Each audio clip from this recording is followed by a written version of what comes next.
Welcome to the January Downers Grove Public Library Board meeting. I will hereby call us to order, and we'll begin with the Pledge of Allegiance. I pledge allegiance to the flag of the United States of America, to the republic for which it stands, one nation, indivisible, with liberty and justice for all. Okay, let's call the roll, please. Trustee Gagani. Oh. Trustee Humphreys. Here. Trustee Kuntia. Here. Trustee Williams. Hi. Here. President Topic. Here. Good to think about it. All right. First item is our consent agenda. Do I have a motion to approve our consent agenda, which consists of December 10, 2025 regular meeting minutes, January 12th, 2026 committee of the whole minutes, January 12th, 2026 executive session minutes, January 16th, 2026 committee of the whole minutes, January 16th, 2026 executive session minutes, November 2025 financial report, December 2025 invoices, December 2025 financial report, and finally, January 2026 invoices. So moved. I will second. Can we call the roll, please? Trustee Gagani. Yes. Trustee Humphreys. Yes. Trustee Kuntia. Trustee Williams. Yes. President Topic. Yes, consent agenda passes. Next item is public comment. Anyone who'd like to comment, please head on up to the podium. Please try to keep it to 3 minutes. You can have up to 5 minutes, and anyone who'd like to is welcome to be here. Okay, no public comment. We will move on to trustee comments. Dave, why don't you start? Sorry. Oh, you're good. I have no comment. Okay. Yeah, do you want me to hit that? Sure. Okay, so I will be providing the executive search update. Really exciting. We're kind of right in the middle of it, and our final day of interviews is coming up on January 31st, this Saturday. Our search firm, Diders and Todd, forgot for a second, provided a summary of everything going on that's in our board packet, but the summary of that is we had an amazing turnout in applications and interest in the position. We had over 50 applicants total, 14 different states represented in that. They whittled that huge list down to 6 semifinalists for us, and the week of January 12th, we met on 2 nights and interviewed each of those 6 candidates for 45 minutes each. They were all excellent candidates, highly qualified. We were very excited to speak with all of them. Made the very difficult decision of narrowing that down to 2 candidates, and I feel very confident that either one of those candidates could move us forward in the right direction and continue the excellent job that Julie has been doing. So we're excited to meet with them on Saturday. They'll be doing a presentation to managers, staff members that are able to attend, and trustees. They'll also be being interviewed by the management team, and then another interview with the trustees, and then we'll meet with each of them about 3.5, 4 hours, and then deliberate. So we're excited to kind of be at the tail end of this. And then the announcement will be TBD for now in terms of when and how that'll happen. So. And thank you for all the work you've done. Yeah, organizing absolutely. us and coordinating with Sure. with our consultants and all that. So thank you so much. Absolutely. And I have one unrelated to that comment also. I just wanted to, not jump ahead too much and spoil the fun to come in the next meeting. But I wanted to just point out in terms of something that the community should take a moment to look at, and that is the 2025 Strategic Work Plan Year-End Review. It's a really good summary of all the amazing things that the library's accomplished and how they relate back to the strategic plan. So highly recommend taking a look at that, and it's really amazing to see all of that on paper and all the accomplishments. So that's it. Thank you, Swapna, for leading us in that charge, because that was a lot of work and emails that you had to do back and forth, and then also our emails to you with clarifying questions. So thank you for dealing with all of that. Yeah. I just had a couple of things. just in case people didn't know, and I know that Julie has said this before, but the the action that was taken away for grants for libraries has been reinstated, which is huge and amazing. I got to see a little bit of how much work when we talk about our website, changing our website over to be an ADA accessible website, and I was just part of one little process, overlooking one small hyperlink on our website and how detailed and how hard it is for our staff to change everything over. So kudos to our staff for taking this on really early and knowing that this was going to be something that's coming up, because every single thing on that website, every link, and it's so much work. So yeah, I just saw one page, or was part of watching one page tried to get changed over, and it was really, really hard. So that's all I have to say. So kudos to the staff for taking that on, starting early, and being ready for April of 2026 when we have to be accessible. So thank you. Yeah, I'd like to echo the things that Swapna and Bernali said. Thank you, Swapna, for leading our director search. And thank you to staff for all of the things that they do, including being proactive related to the thing that Bernali mentioned, but also including in the board material something that I requested, which was a sort of regulatory update. And one of the things I noticed in there was a summary of the increased immigration protections under Illinois law. Does not, in fact, cover libraries. It covers schools, but not libraries. And so one thing that I think we should, as a board, consider is whether once the village likely takes action as it relates to immigration enforcement, whether we need to change any policies or procedures to align with the village. So what that might be, no, we don't. I'm not biased in that regard, but I think we should at least consider it and think about it at that time. But we have to wait until February 3rd to find out what they do. Secondly, I want to make a general comment about the finalist candidates for the new library director. I'm very excited about all this. One of the things that I really appreciate about both of the finalists is that they're community oriented in their lens and their approach to governing managing people and operating the library. And that manifests in a variety of ways: outreach events and initiatives, programming, integrating oneself into the community, and diversity of needs and viewpoints. And so I think if we end up selecting between these two, as we likely will, I would be very excited about the fact that they are sort of strong advocates for community building. Wanted to emphasize that now. And then finally, a little more lighthearted, apparently tomorrow is National Puzzle Day, and the library is hosting an event which is a puzzle race, so like 500 jigsaw pieces or something. So you can do that from 6 to 8:30 p.m. Those who work like I do, you can get there after work. So do look at discoveries, as Dave always says, and find activities that you're interested in. That's one that caught my eye. That's all I have. Thank you.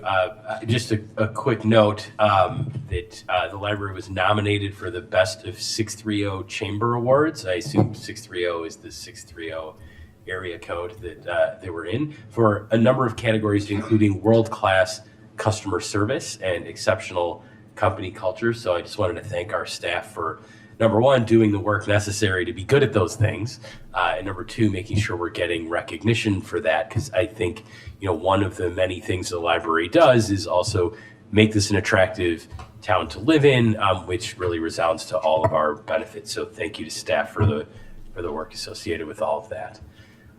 Any further trustee comments?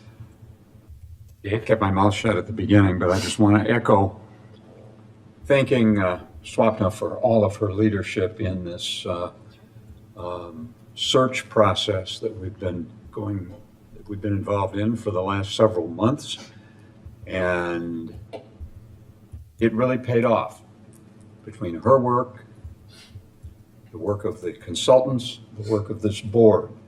We had 50 applications or plus, 50 plus. And I will echo also saying that I feel very, very confident in the two candidates we're going to see this Saturday. And they're not the same, but they're both excellent. So stay tuned. All right, that moves us to library director's report. Julie's second to last library director's report, for those not counting down, but being a little sad about it. I'm counting down. As you should be. Well deserved. 15 working days, including this one. Okay. Anyway, Hey. by the way, that always ramps up their anxiety. Sorry to Caitlin and But Chad. who's counting?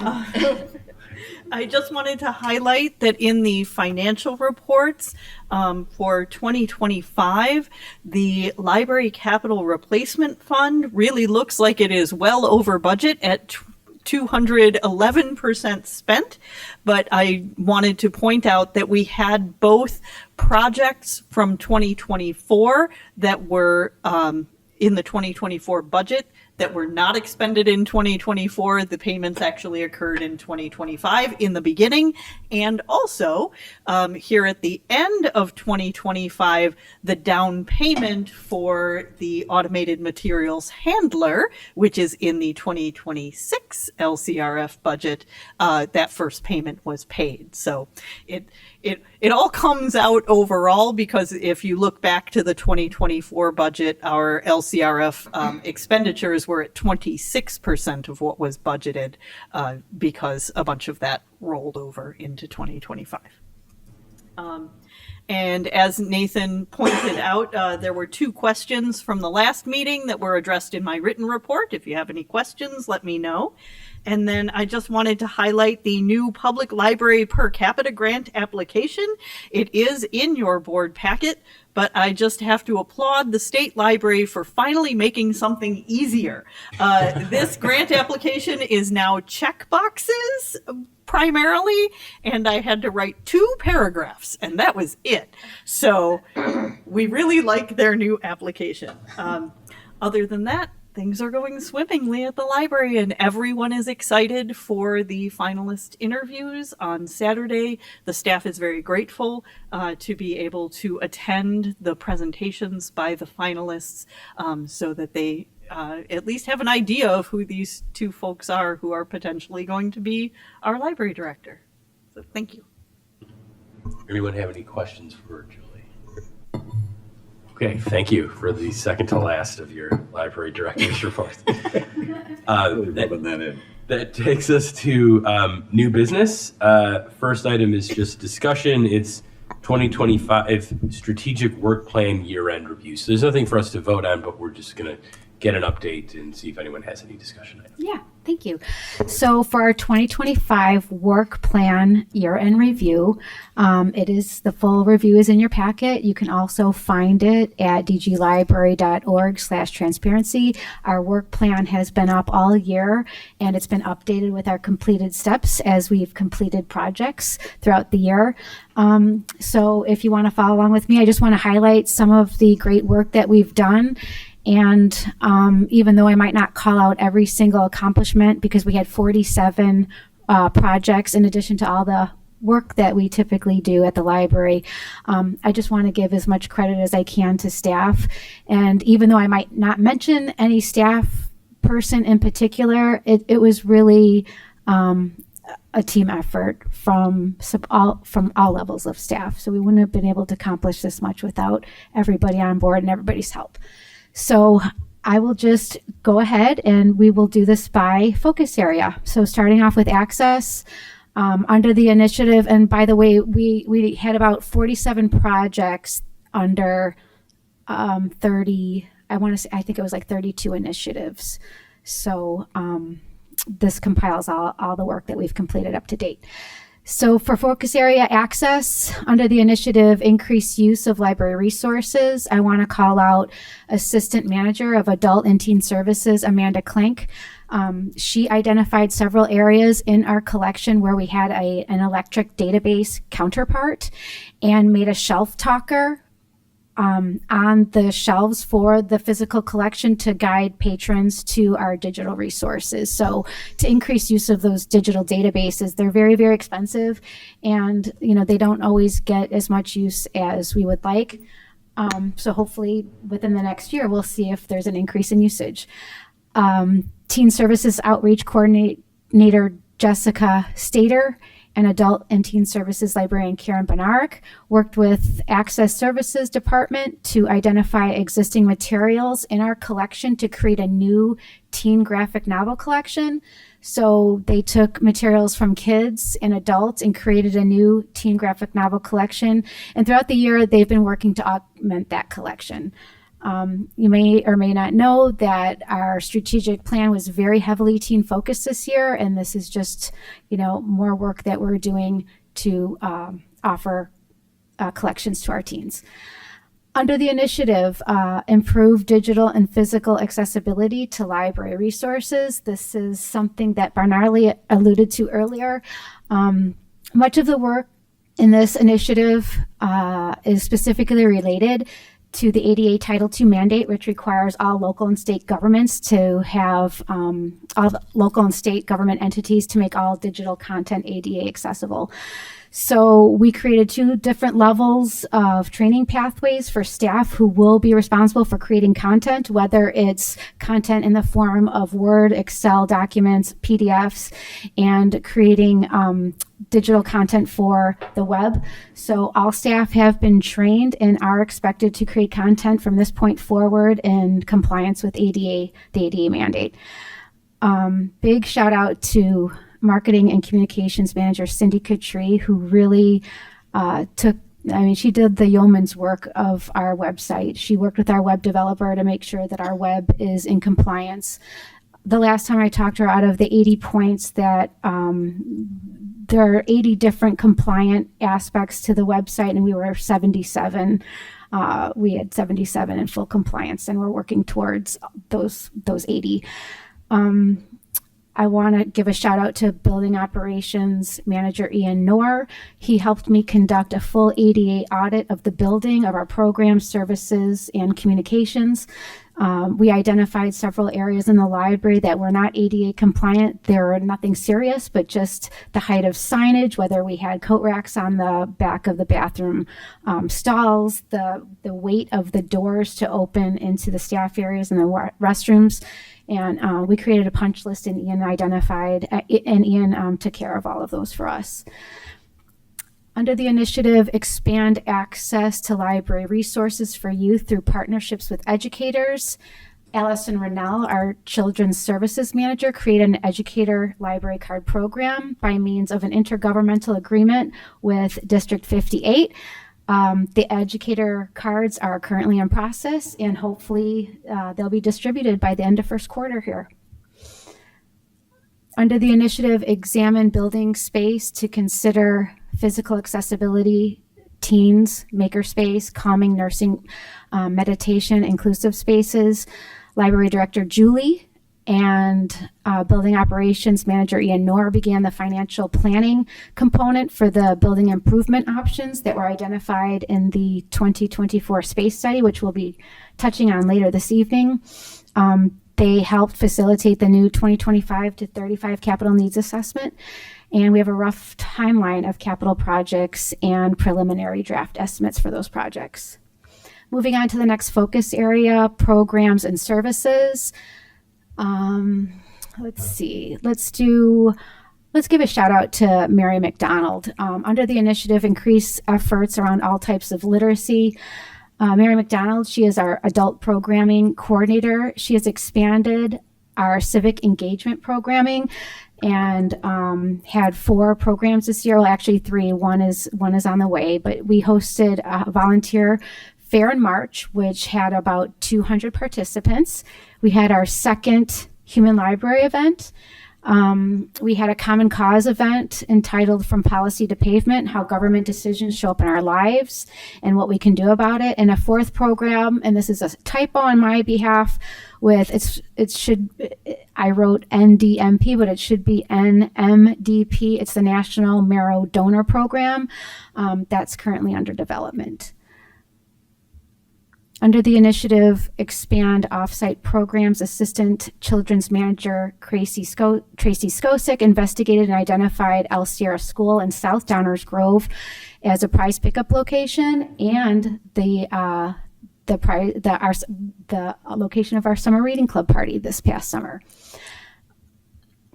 Under the initiative Implement More STEM Maker Activities programs, both inside and outside the building, Children's Department Reference and Technology Coordinator Sharon Reiswitz launched the Hub, which was formerly the STEM Room, to include makery and STEAM-focused structured activities for children's in grades 2 to 8. There's structured program as well as self-led programs in the Hub.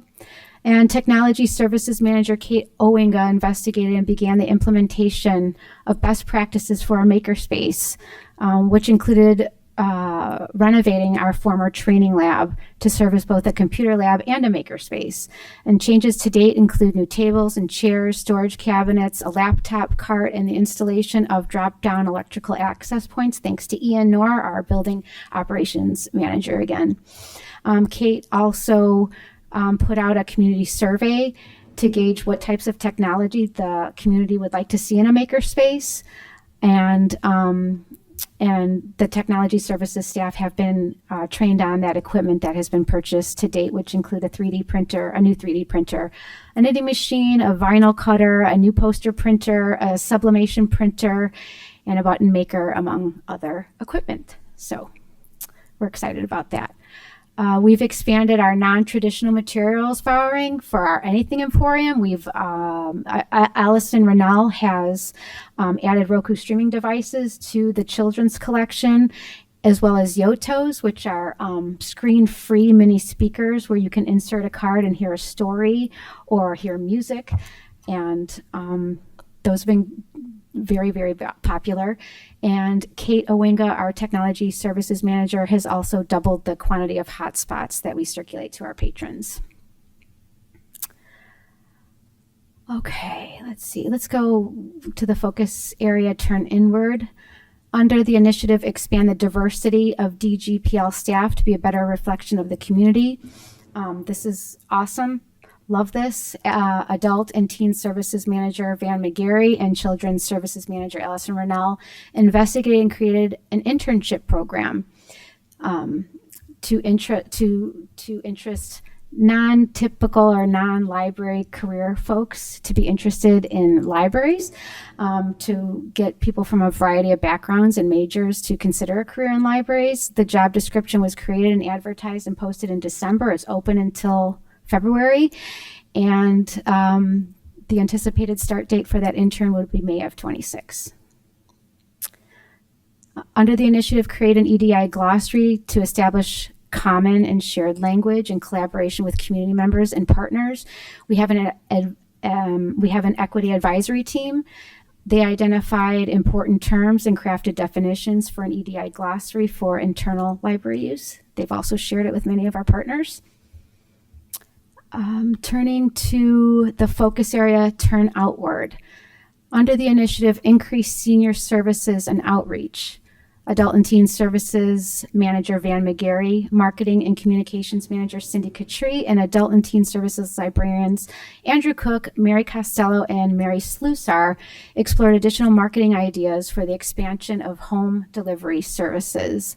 The library is partnered with the Park District and Downers Grove Township to advertise information about home delivery. And we have recently created a new partnership with Community Assisted Rides, CARS is their acronym. And we have increased our home delivery service to patrons by 23% from 24 to 25. One of the initiatives that was not successful was a placement of additional pickup lockers or other satellite materials locations around the community. We continued the investigation from last year, but we've determined that this project is currently infeasible due to the hefty requirements it would take to make it successful. So it would include a dedicated staffing, driving permissions, transportation, and a viable offsite location. Many of the libraries that we contacted that do offer this service have their own van and their own parking spot. So there's more to consider than just where to put the lockers here. So to be continued. And lastly, under Turn Outward, under the initiative, inform our community about our commitment to the privacy and confidentiality of patron information. This has always been paramount to our work as library servants. Marketing and Communications Manager Cindy Kutri and her team expanded the information and marketing materials to better inform patrons about our commitment to privacy and confidentiality, and also created talking points for staff so they could share with patrons our commitment to that as well. But for the full report, you can check the packet. Thank you. Any questions or discussion on the 2025 strategic work plan? Well, I'll just thank you for the excellent and thorough report. It's also good to see when there's things that we weren't able to accomplish, to look that in the face and acknowledge that. And I appreciate the explanation. And when you say we'd have to take away a parking space, I think it's pretty right. So thank you for looking at that. It sounds like it's probably not feasible, but we don't know until we investigate. So thank you. Any other Could be a thoughts or future questions? project. So say again, sorry. So it could be a future project. Okay. I mean, it sounds like some of those challenges are not wouldn't go away, right? I mean, we would need to purchase a vehicle and have people driving the vehicle and Right. park the vehicle, unless we get those Coco robot delivery things, which I stuck on the sidewalk. certainly hope we don't. Yeah, we'll look for a grant for that. Drones. Right. We need a right. library van. Right. Yeah, drones, Dave, right? So, okay. Dangerous. Yes, indeed. Okay. That'd be cheaper. Well, it sounds like we've completed that discussion, so I will move us on to 2026 work plan update, which is an action item. Okay, yeah, so that's me again, sorry. At the July 2025 board meeting, you all passed our 2026 work plan for the year. However, as we wrote our year-end review for our 2025 work plan, and we went back to our 2026 work plan to take a peek and see, if everything that we promised was doable. So in that second glance at our 2026 work plan, we changed some deadlines and we clarified some projects, and we did add a couple of new projects and deleted one because that one was accomplished this year. So the updated 2026 work plan is in the packet. The major changes are highlighted in gray, and I can review them briefly for you here by focus area. So under access, this is not going to be in the work plan that is in the packet. It isn't on the link though. We removed an action item under the initiative increase use of library resources, recatalog all sheet music materials, order additional materials, and reshelve facing out by music CD collection. This was removed because we completed this in 2025.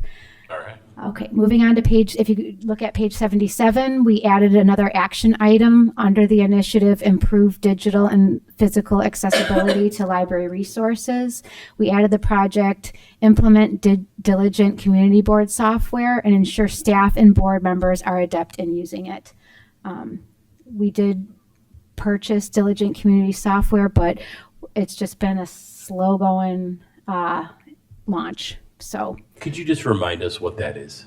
The Diligent Community software is the it's a new board software that has a board portal and a public portal. We'd be moving all of the board information from our website to this Diligent platform. It is ADA accessible, and so it would also help us in our ADA compliance, Great, thank you. especially with all of the attachments and so forth. Under focus area programs and services on page 78, we revised the project under the initiative Increase Partnerships to expand programs and increase outreach connections, define which partners have growth potential, and identify ways to move forward with increasing engagement. We changed that to discuss with the new library director their experience with partnerships that have been successful in the past to them, so that we can make sure to include those partnerships when we evaluate for inclusion and growth.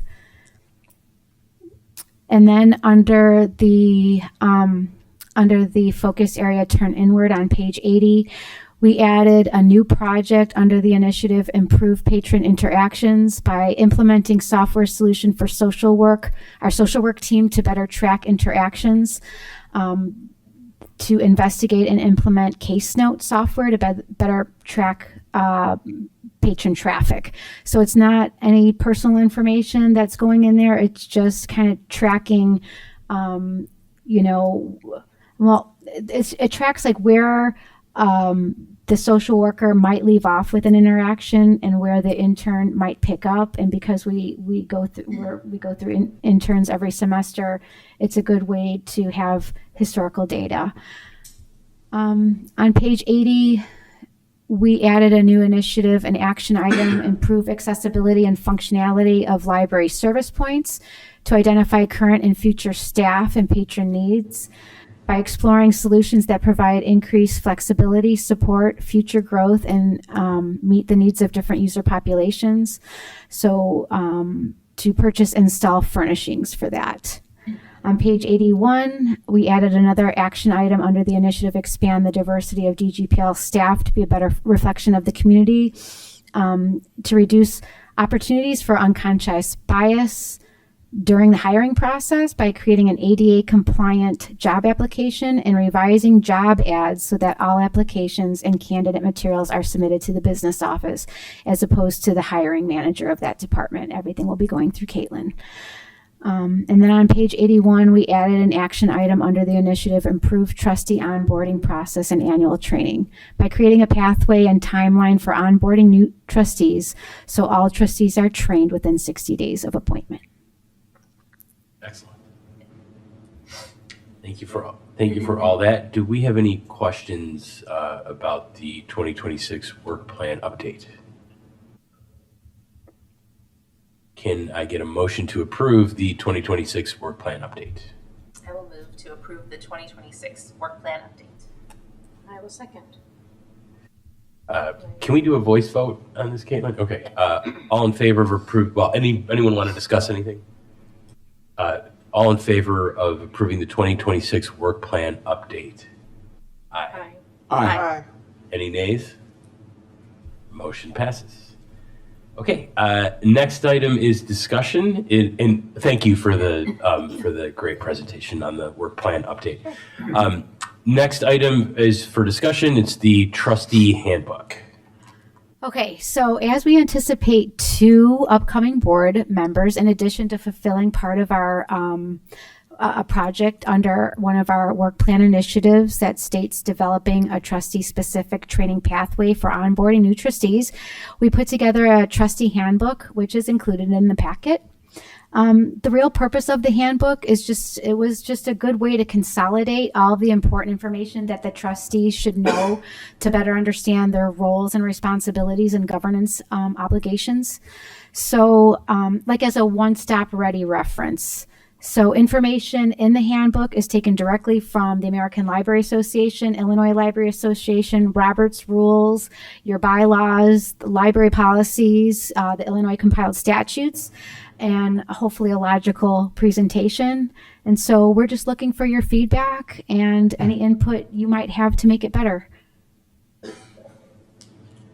Anyone have any feedback or questions? I love having everything in one place. Yeah. Yeah, it's very helpful. I wish I'd had that quite a few years ago. Yeah. No, I As thought the it was newest very trustee, I'll- exhaustive and must have been exhausting to put it together, but it was, I appreciate this. I think it's clear, concise, and organized. And I read one before I even interviewed with the village council that was 100+ pages and covered some of the same stuff as this, but maybe less targeted. And I think this really is helpful to a new trustee. It would have been helpful to me, and I appreciate your work. And as always, it's very well written. Echo that too. I was just going to point out, and thank you for pointing this out too. There's things like mission and ethics, and like these aren't coming out of whole cloth. These are coming from, either ALA or ILA standards or our own existing mission statement. This isn't the vehicle by which we're making any revisions to those things. So this is really meant to just document what the kind of current practices and current rules are for these things. And I appreciate it's like just enough level of detail to understand everything without being an overwhelming amount of information. So I think it's perfect for getting people on board. Okay. And HR manager and finance manager Caitlin Vabalitis is also putting together a Google Classroom for additional training for trustees, which will include like the annual sexual harassment training and other webinars that will be helpful to onboard trustees to this new role. That's great. Thank you. Okay, this is not an item we vote on, so this is just for any feedback, and the feedback was all very positive, and I don't think we have any revisions or requested changes. So, thank you. Next item is personnel 3.18, 3.30, 3.61, 3.62, 3.63, and 3.64, and library services 5.11 policy updates.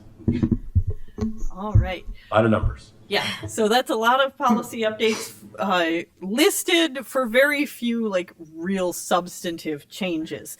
So the first one, 3.18, is aligning what is in the policy with the Village of Downers Grove's actual process for final paychecks. So that's a good one. The 3.30 is professional memberships, and that allows us to go beyond ALA and ILA for other appropriate memberships, such as a membership to SHRM for our HR director. And for social work association memberships for our social workers. So that just expands that a little bit. We have 3.61, 62, 63, and 64 are all state law compliance, and those are for military funeral honors, use of employer devices for VESA purposes, family NICU leave, and blood and organ donation leave. And then the final one in the library services policy is increasing the amount that the library covers for interlibrary loan fees to $30 per request, but also allowing for the patron to pay for any fees over $30 at their own discretion. What was the prior maximum amount? It was only 5. And we had not been increased in many, many, many years. Okay. Very good. Does anyone have any questions about the policy updates? Okay, can I have a motion to approve? I'll just go ahead and read it again. Personnel 3.18, 3.30, 3.61, 3.62, 3.63, and 3.64, and library services 5.11 policy updates. I will make a motion to approve all of those. I will second. Okay. All in favor, say aye. Aye. Aye. Anyone opposed? Motion passes. Thank you for the work in keeping us compliant and moving our policies forward. Last item of new business. Oh, Yes. yes. I just Sorry. want to say thank you for sending us a red line version. I think that aids transparency for the public reading it. Also helps us understand what we're approving. We went back and forth on how to present those and ultimately decided that current red line and updated was the way to go. Yeah, it looked good. Thank you. Thank you. It was so user friendly. I didn't even dawn on me that it would be done any other way. Thank you. Thank you very much. Okay, last item. Thank you, Microsoft. Is computer replacement purchase and installation. Ooh, all right. So, as previously discussed, we need some major computer replacements. As you know, this all started with the upgrades to Windows 11 that then began crashing our PCs that did not have enough RAM. Unfortunately for us, due to the RAM shortage and computer price volatility, the prices were considerably over our original estimates. Unfortunately, if you take a look at any of the computer pricing news that's come out in the last couple of months, you will see that this is anticipated to last into 2027, the volatility and the continued increases. We are working with our managed service provider, Symphony Systems, to value engineer as much as possible, which is why we are asking for a price not to exceed amount, so that we can make absolutely sure that each and every item in the list is exactly what we need. If we can use something that's a little less expensive, we will. Overall, we will be replacing 60% of our computers at once. However, I do want to reassure you that the ongoing replacement cycle of 20% of the library's computers each year to smooth the cost of replacement has been will be implemented in the 2027 budget. Within our current overall budget, we have identified where we can take the money from to continue our replacement cycle as it should have been in the past, moving forward. So tonight we also have Grant Hoover from Symphony Systems and our Technology Services Manager, Kate Owanga, here to answer any questions. And I think I just mangled Kate's name again because I never get it right. Thank you. Does anyone have any questions?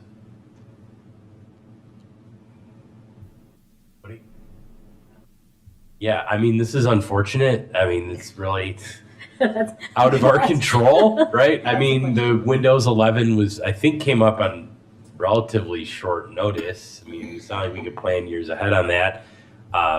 You know, the AI companies are vacuuming up all the RAM chips, and so it's harder to get them for personal computers, and so kind of we are where we are. So, you know, unfortunate, this is more than we were planning, and the timing isn't what we were planning, but I mean, we need computers, and they need to be updated, and they need to be doing what they're supposed to be doing. So, yeah, I don't think there's really any way around this. But anyone have any thoughts or questions?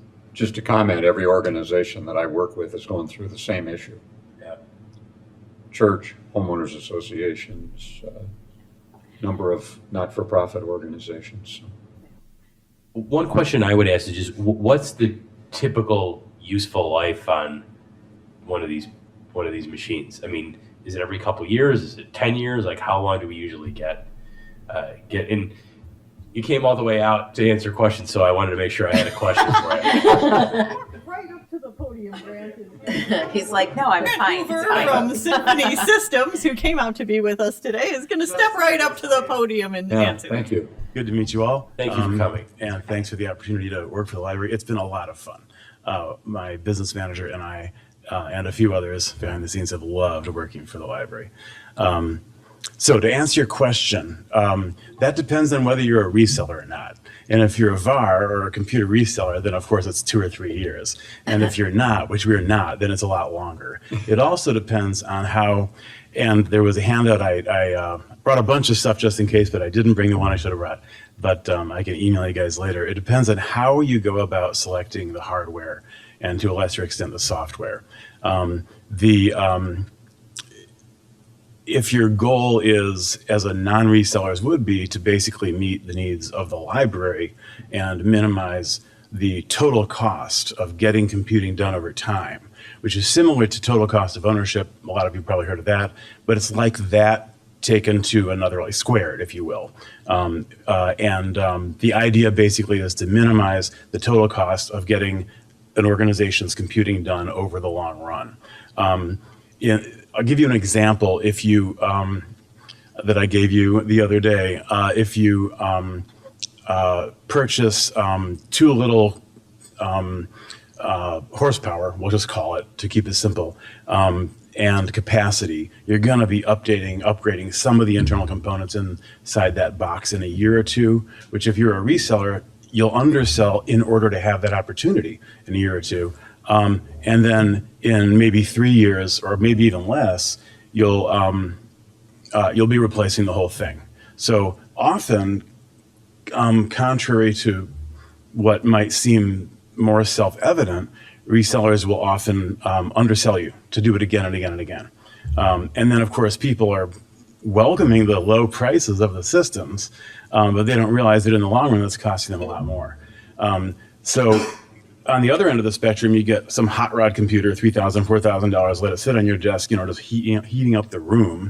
And that's not helping either. A lot of folks think that's the fastest and most efficient way to waste your computing investment. It's actually the second. That other one that I mentioned is number one. So somewhere between the two is the most cost-effective way to buy that one computer.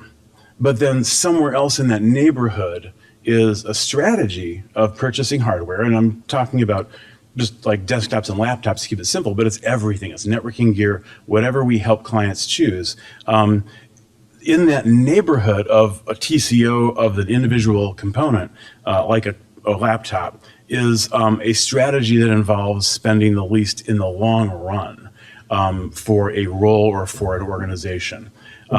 That's what we do. That's what we research. That's how we try. I'll be honest, there's a lot of eyeballing and thumbnailing involved in this stuff because it's the future, and that's hard. It's not only the future of hardware and software costs, it's also the future of an organization's needs. So these things vary, but we've been doing it for almost 40 years. We do a pretty good job.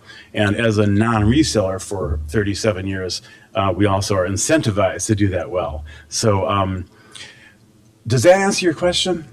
Yeah. What was your original question? I'm sorry. It was sort of what's the useful life? Like how long will we expect? I'm sorry. I didn't answer your question. So if we do it right and circumstances are kind of in our favor, organizations the size of the library, small businesses, half that size or twice that size, can usually get 5, 6, 7 years out of a system. We're hoping to get 6 to 8 out of the desktops that we're recommending right now, the PC desktops. The Macs are a little bit different, the laptops are a little bit different, but right now we're thinking 6 to 8. So if you want to refresh 20% of the fleet every year to get things back to a more normal rhythm, that will give you that opportunity, even though on paper it might look a little like a waste. But from a cash flow or a budgeting standpoint, it might not be. It might be worth it just to get that back on track. But you'll have, hopefully, and we expect, the flexibility to do that. So if that's a financial goal, that's important. But as far as the tech is concerned, we're looking at probably 6 to 8 years. Things do change. Windows is probably not going to change all that much anytime soon. AI is. Now, yeah, you're right about this You're right about this happening everywhere. Count all of our clients among everywhere. It's an absolute mess. And you're right, the AI vendors are soaking up, a different kind of RAM that has basically pulled all the RAM manufacturers off of the kind of RAM that we use. We don't, but that are in the computers that we buy. Both the kind of RAM that's in the main memory of your system as well as the graphics processing unit, if you're familiar with that, different part of the circuitry that puts everything up on the screen, it these days can sometimes use a lot of RAM too. Those kinds of RAM are very similar, and the AI RAM is kind of different, and there's a lot of margin there. So RAM manufacturers are just running from making the kind of RAM that the rest of us folks need for normal computers, like everything in this room, over to making that other kind for AI people. But anyway, so that is the role that has played, and it's been an absolute mess. It's contributed to the huge increases in pricing and volatility that we haven't seen in many, many years in a market that is already, compared to others, fairly volatile. So, so 6 to 8 is our hope. And for laptops, maybe 3 to 5, it depends on how they're used, what they're used for. But what we're also seeing, fortunately, is some stability in the system requirements of typical software. Things like Windows itself, Mac OS, things like Microsoft Office, we used to call it, Word, Excel, and PowerPoint, all that stuff. Web browsers, Google Chrome is wonderful, but it's still just as much of a resource hog now as it was 5 years ago. So we're seeing consistency there. Do we not call it Microsoft Office anymore? Microsoft is primarily in the business of renaming stuff. Yeah, they really do. Then they do AI stuff, then they make software. But yeah, they love to rename stuff. I mean, by the time we get to this meeting, they'll have renamed something. But yeah, it's, the Office software that we all use, productivity, suites, we're probably not looking at a lot of changes, or it has been historically increases in the demands that those software packages place on hardware, which also helps us get away with longer refresh cycles if we need to. Okay. So the fact that it looks like most of the PCs that we're replacing now were from 2017. So the fact that we're coming up on 9 years, that's beyond reasonable or expected that they would need to be replaced at this point. A lot of the systems that we've dealt with so far in the process of both the assessment for the replacement, but also just helping users and others with miscellaneous problems, are surprisingly glacial. A lot of them are, manufacturing stamped 2017 on the bottom. They weren't installed till a little later for some reason. I'm not sure why, but I think they're past people and organizations that might have something to do with that. But they're really, really, really slow, just to put it in plain terms. It's remarkable. So they were under-purchased at the time, which is why they're so glacial now. So that, combined with the fact that, yes, they are as old as a more appropriately configured system back then should have been, they're unusable. Some of them are just unusable. That's just to put it bluntly. And then just last question for me. I'm sorry, Dave, did you? Go ahead. Yeah. So you're not a reseller. Correct. Right? So you're sort of a fee-for-service consultant to us to help us navigate these things and get the best price we can. Right. We started up in 1988. We've never been a reseller of third-party hardware, software, and services like internet connections or whatever else a lot of consultants resell.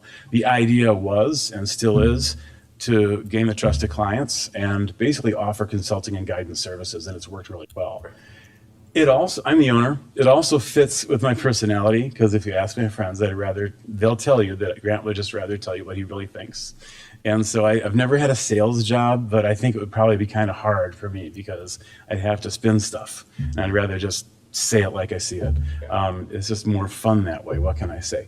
But we offer then, in addition to the neutrality, objectivity that brings, the managed services component, which basically means we maintain everything. We do anything that's needed to maintain your existing infrastructure. If we expand that infrastructure, that's a little extra, but all the maintenance and upkeep and everything to keep everything running correctly is a flat rate. So what that does is it shifts and this wasn't popular 37 years ago when we started up, but it's very popular now. It shifts the onus, the burden of keeping things running to the service provider, because when things go badly, it's our resources that are burned up faster, not higher invoices. Right. They stay the same, which I kind of like too, because it adds that incentive to do things right the first time and so on. So the combination of the way the services are structured, the price structure of the service is being flat rate and not reselling third-party stuff, brings an awful lot of objectivity to the job, which, like I said, meshes well with my personality and just makes it kind of interesting. So, anything else? Dave, did you have a? Yeah, just, there are a lot of words. But Sorry. bottom line is, from my standpoint as a trustee, I mean, the Douglasville Public Library is a service organization. And we need to provide a high level of service to our customers. In order to do that, we've got to have a high quality staff. We have to give them high quality tools. We have to be competitive. If we're driving Model Ts that fall apart all the time, we're not going to keep the high quality staff. We're not going to deliver good services. We also teach classes in this stuff. And I can remember years ago when there was some discussion about should we buy a new, don't laugh too hard, a new version of Encyclopedia Britannica. Well, no, the old one's pretty good, but it's out of date. And you can't teach with out-of-date tools. Right. And so there's that aspect to this whole project too. We have to stay current. Yeah. I have a question about logistics, and maybe Kate, you're the better person to answer this question. As we transition to these new computers, like what's it gonna look like within the building as far as like new computers coming in, workstations not being available? How long would everything? I'm just kind of trying to figure out what that looks like for our patrons internally. I have some thoughts too, if you want to go. So we don't have a timeline as of yet. So as far as we know right now, we're going to purchase the equipment. We're going to do the out-of-the-box experience. We're going to do all the updates that need to be handled on the computers at his offsite, and then delivered here. We don't have a timeline on when it's going to be implemented as yet, do we? Correct. So we aim for it to be as seamless as possible, as little interruption to our staff and patrons as possible. So I don't have any like context or implications or why questions. Mine are more like, what are we approving and why are these amounts these amounts?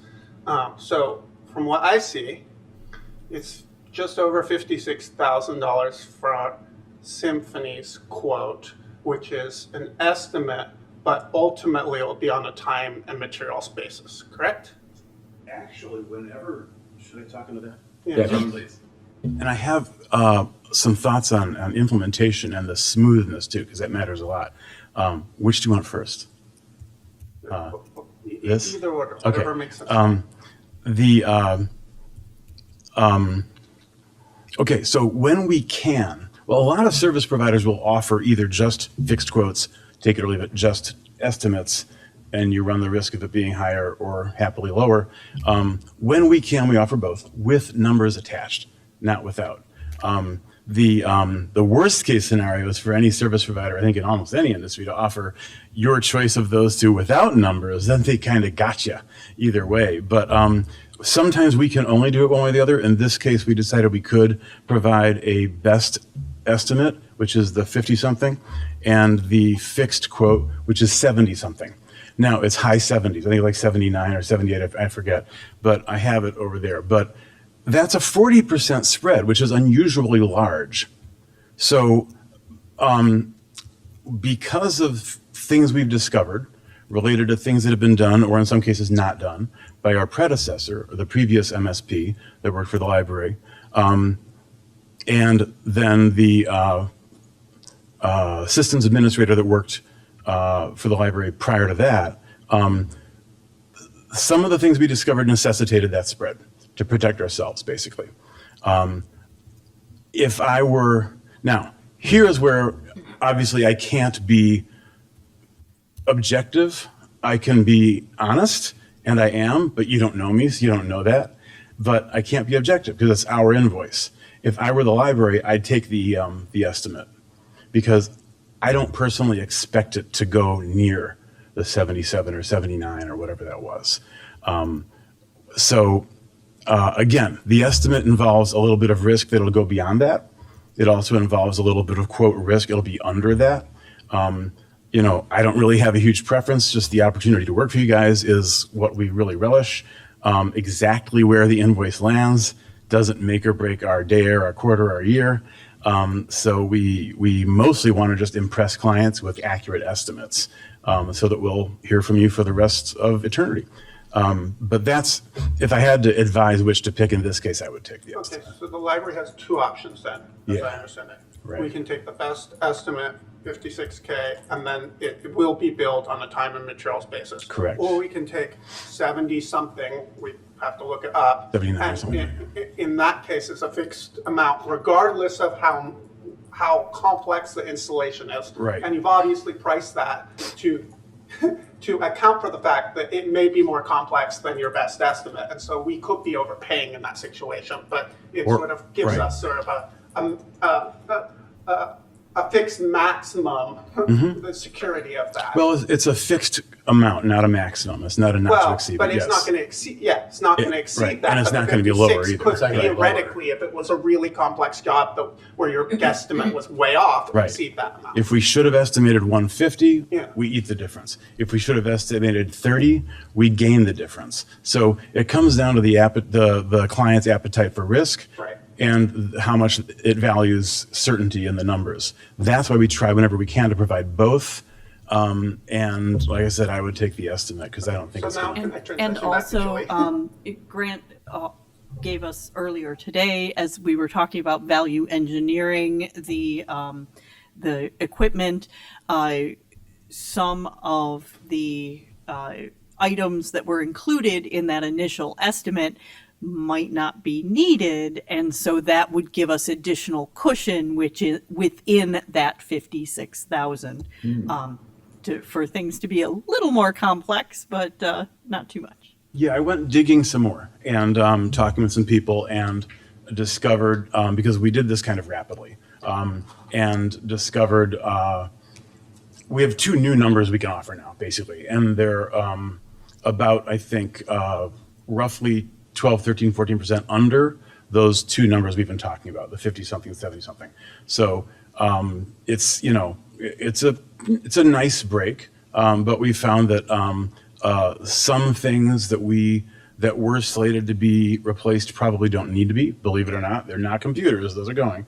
But other things we think were included for technical reasons that didn't exist. In other words, we all thought that we needed this in order to do that, but in fact we don't. We can do it without that. Things like that. So things are moving pretty quickly. And as we went back and took another breath and a couple steps back, we took a look and saw that we can do, you know, most of the decrease is in, there are basically three sections, as you might have, I think something that I sent made it into the packet.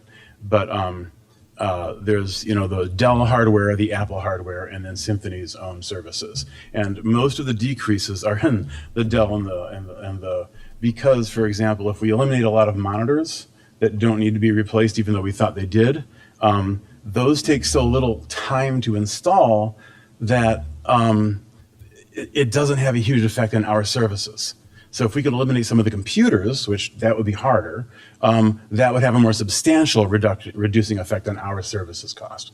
But most of the items that we were able to kick out of there are, you know, it's bad news for Dell and Apple, but it's not news one way or the other much for us. Our fixed quote and our best estimate went down each, I think, by about 4%. But the overall, add them all up, Apple, Dell, Symphony, with the Symphony as a fixed quote, and Apple, Dell, Symphony with Symphony as a best estimate, both of those went down something like 12 or 13, 14. I can get my laptop if you want more exact numbers, or I can email later, whatever you prefer. And we're still working on more of that. I got that out to them, just a few hours ago today. So, and so we're still working on that, identifying things that we can not do, basically. May I ask a question to Julie now? So we're proving up to an amount? Yes, what we're asking you is for a price not to exceed for the equipment, which is the Apple and Dell quotes, and for the installation, which is Symphony Systems. Okay, and then the Dell is the exact quote, so there's not going to be variability to that Well, unless actually, you buy. there is, because that's where we're looking at taking out a few pieces of That's what equipment. you buy, Yes. Yeah. Okay. Yeah, and on the Apple quote, that was retail, and so we are still waiting on our government pricing. I just found out, sorry, I think it might be in the email I sent you, that Apple's government pricing is probably not going to be as different from retail as we hoped, but there is one fairly pricey Mac laptop we can probably drop from the shopping list. So that'll be nice, but I have to confirm some stuff with the primary user of the machine first. So yeah, it's nice not being a reseller because I can just stand here and say stuff like this. Is this a good moment to address the transition smoothness issue? Or, Sure. okay, you asked about that, right? Yeah, Okay, yeah. I'm sorry. I wasn't sure if we wanted, that's fine. Okay, we've done a lot of these, and we do, as much as we possibly can, we do smaller percentage refreshes. Library apparently was doing 20% of systems, I guess. We're relatively new on the scene, so I just heard that this evening. That's a great number, actually. It's manageable. But when things do get big, like sometimes just replacing one server because it affects the entire operation can be, very disruptive.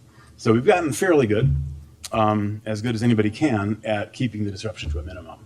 One thing that we prefer to do is even if all the systems are ready to go, a more gradual phasing out of the new systems. Because what happens is, yes, we do the initial configuration of the systems, including, if you saw the phrase white glove and something in the packet, is it called packet? I'm sorry. Okay, thank you. What we try to do is our goal, and we get pretty close almost every time, is for users to be able to sit down at what is now their new computer and just start working. With the occasional need to enter credentials we didn't know because they're theirs and stuff like that. But the software they need is there. The printer drivers are installed. The default printer is what they have. Blah blah blah. It's never 100%, but we get pretty close. Having done this for a long time, making that a priority. Because people's time is worth a whole lot more than hardware and software. And so if we hobble users for really badly for 3 days and then force them up some learning curve for a few weeks or months, it's costing whoever is paying them an enormous amount of money. So we view what we do in that light. The fact that both my parents were in HR. I only learned a little, but I learned a little. And people are a lot more expensive than this stuff. So we try to go white glove in that area and make sure they have what they need from the get-go. Part of that also, though, is making sure that we don't try to do some Monday morning cutover. Big switch. All the old systems are gone. The new ones are now up and oops, not really running. I've recommended against that. When I'm brought in by companies that have their own in-house IT, they're going to do all the work. They rarely listen because they have a hammer. Everything starts looking like a nail. They just want to do this because there are tools that try to facilitate it, and it's an absolute nightmare. So what we try to do is gradually replace a few people's computers at a time, so that when there are problems that we didn't foresee, even after almost 40 years, we can resolve them on a small scale issue, improve that situation on the stack of systems that are still waiting in our office to be installed, and so then others won't have that problem. And other techniques like that, basically. But that's a very important goal. Okay, any last questions on this? All right. So can I get a motion to approve the computer replacement purchase and installation as proposed in the packet? So moved. I'll second. Any discussion anyone wants to have? No? All right, all in favor say aye. Do we have to? It should be Oh, roll call. Roll Thank call you. on this one. Sorry. Okay, is it when we're Financial. anything financial we have to roll call? Okay, thank you. Trustee Gagani, Yes. Trustee Humphries. Yes. Trustee Kuntia. Yes. Trustee Williams. Yes. President Topic. Yes. Motion passes.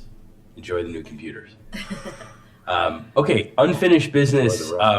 I had asked staff to put this on the agenda. There's nothing to do with it, but we had some of the proposals about some of the building planning and changes to the north entrance and other parts of the space.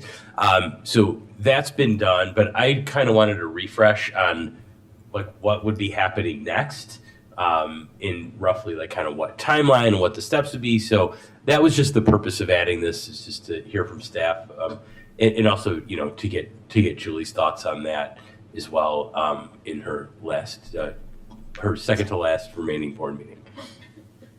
Well, as you know, there were strategic plan items to be addressed in this building renovation that we've contemplated.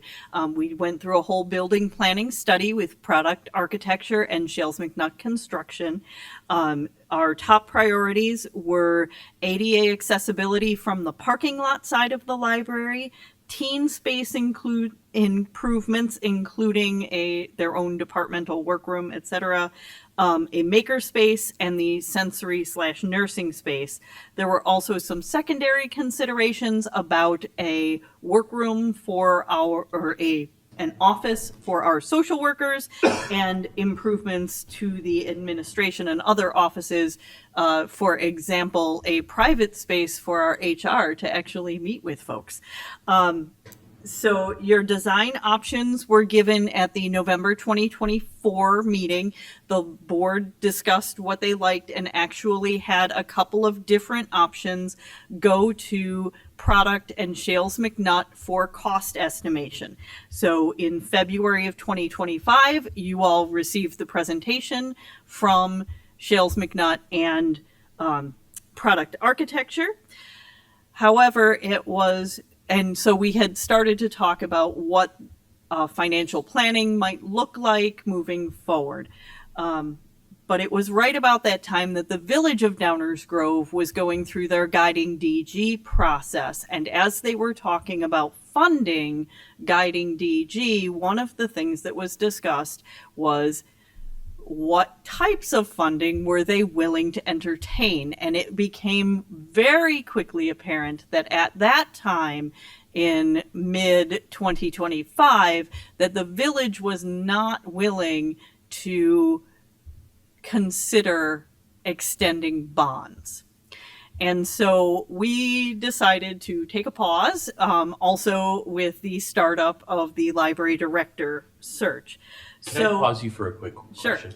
And if anyone else wants to jump in with questions on the way, please feel free. We can't issue bonds on our own, right? Like Nope. the village needs to be in agreement with us on that, or it can't happen. Yes. And so it is up to the village how and when the sale of bonds could happen. In the past, the village has requested that the library do an advisory referendum because it's not the library extending the bonds directly. It's an advisory referendum, and then the village extends bonds on our behalf based on the results of that referendum. That's the way it's happened in the past.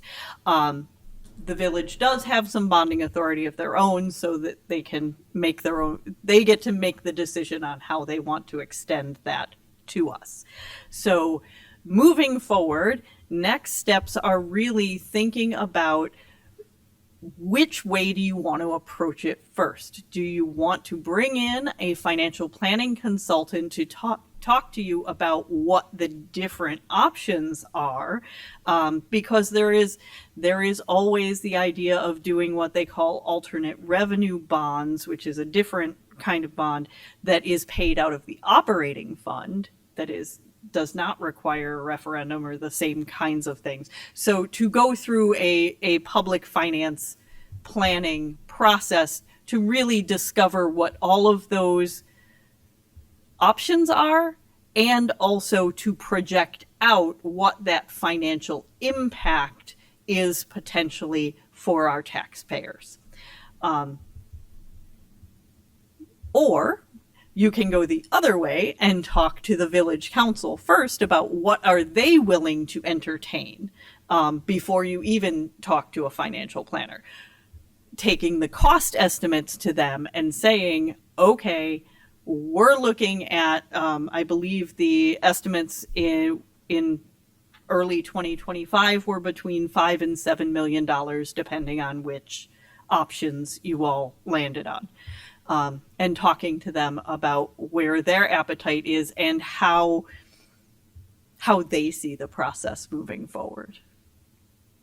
One question. Yeah. So because there's the downstairs and then there's also the upstairs, and those are distinct spaces, this could be done in a phased way. Absolutely, absolutely. And actually, there are 3 different Options for components. each. Yes, Yeah. because there is the ramp, the ADA accessibility from the parking lot side. So the ramp is kind of its own pretty self-contained project. Then there's the rest of the first floor, and then there's the second floor. Depending on which option you take, the first and second floors might have to be done pretty close together. And there's also the carpet, right? We chose to Yes, delay the and carpet replacement in order to address it as sort of bundled with this. Exactly. And we do have the funding for recarpeting the library that is in the capital replacement fund. We have just chosen not to do it yet, figuring that if we're going to be under construction and disrupted, we will do it all at once. Yeah. Okay. Maybe second point about Yeah. sort of the village relations. So if we went to the village before we've actually gone to a financial planner, and the village said, we think whatever budget is reasonable for this, and we get that you're gonna have to figure out the financing. And then the village changes composition. That then could lead to a new negotiation with the village. It seems to me, I mean, there's tactical elements of all this, but it seems to me that you would want to have sort of all of your cards before you approach the village. And a large component of this is, of course, the new director and also who will be on this dais for the library board moving forward. As we know, we will have at least 2 new members coming on in the relatively near future. Just so I can start my brain thinking about it, a financing option could be to just do tax levies to pay. And then, obviously that means we're levying for that whole cost at once, but it also means we're not paying interest on the bonds. So I'm not saying we're going to do that. I'm just trying to get a general understanding of kind of ways we can think about that. To your point, doing that, then we would not have to negotiate with the village. I think yes, but I think we would have some discussions. We have some conversation. Discussions and negotiation are 2 different. Very true. Let me throw one thought out. So I mean, I think that I'm glad we refreshed on this. I would say maybe let's sort of pencil in for May, June kind of time frame when the changes to the board will be done. We'll have a new director. A new director will be kind of settled in, but we'll still have the benefit of Jen here to kind of help new director to help us through all this. Maybe in the meantime, so I should have mentioned this in my own comments, but the village has gone back to assigning liaisons to the library and the school district and I think the park district.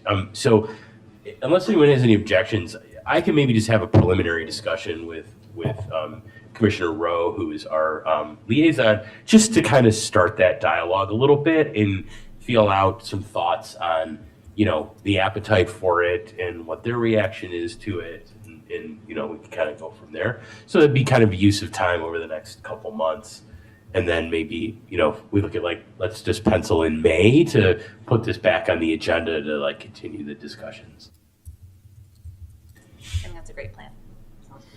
Sounds good to me. And in the meantime, all of the plans and the cost estimates are back in your packet again, so you can refresh yourself on what all of those were. Maybe go back and look at the presentations again to remind yourselves what the difference is between them. But we're looking at sort of 5 to 7 million if we did all the items, depending on which options we picked. we're in a $5 to $7 million range. Yes. Right. So it gives us a general sense of kind of what we're looking at. And I think I would want to get a lot of community feedback about the different options and which ones do we like and what did our patrons like and all that stuff. And as well, of course, the staff, because some of these changes are for the, to help staff have the space they need to do their jobs, not all of the public facing pieces. And your new director may have strong opinions. Right. Okay. Okay. Yeah. That's one thing of Yes. stuff that I think might be helpful for us to sort of have the proper context as we think about the different options. So if you have option 1A, 1B, 1C, and then 2A, 2B, 2C, if we could have like a chart that says, these are the options, right? These are the costs associated with the options, and these are the problems that each of them are solving or not solving with like checks. And then we could see sort of we're spending X more for option B or C rather than option A, which is the cheapest in my hypothetical, right? But we're getting these solutions. Because I remember there seemed to be trade-offs between price and what we're accomplishing. And I think that visually would be a way, at least that would be effective for me to understand. So for that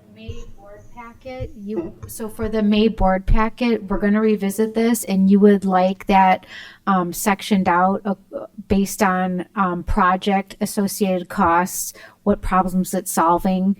Is that what you're saying? You would like all that information in that? I don't know if it has to be in May. I mean, it has to be okay. at some point in Right. time. I mean, it doesn't sound like we're making an immediate decision. So I don't want to pressure anyone to get that before us, before it's ready. But like at some point, I think it would be helpful. Okay.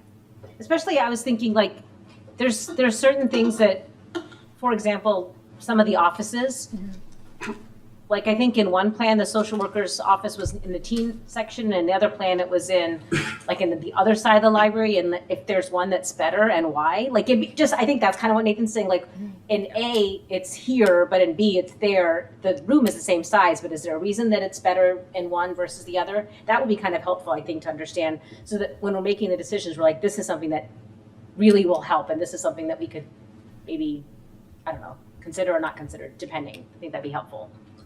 Yeah, and if there's recommendations that you all have for which options you like or what you think would best serve our needs, I think that would be a good time to hear those as well. Maybe we can start to narrow down, if you have a clear preference on 2B versus 2A, and that makes sense to us, then, we can kind of take 2A off the table and start to focus in a little bit more about a concrete number. Okay. Dave? Just at some point, the prices may need to be at least ballpark upgraded. Computer chips are not the only things that vary in price. And so I don't recall how old the prices are, but they aren't. Right. I think at least 25%. Yeah. That's what someone from the village council told me, was that they were experiencing between 25 and 26. Yeah, so just keep that in mind too. Yeah, if we can get at least a sort of back of the envelope estimate without, doing a full on repricing of everything, but at least just I agree. a general kind of like feel from the architect. It's the architect who give that to us, right? Actually, the Shales McDonough Shales is Construction, our Okay. construction management firm, Got does it. the cost estimating. Yeah, so at least just Yes, they a will. non-binding, just sort of a general sense of what we're looking at. But this has been helpful. Okay. Anything else in this item?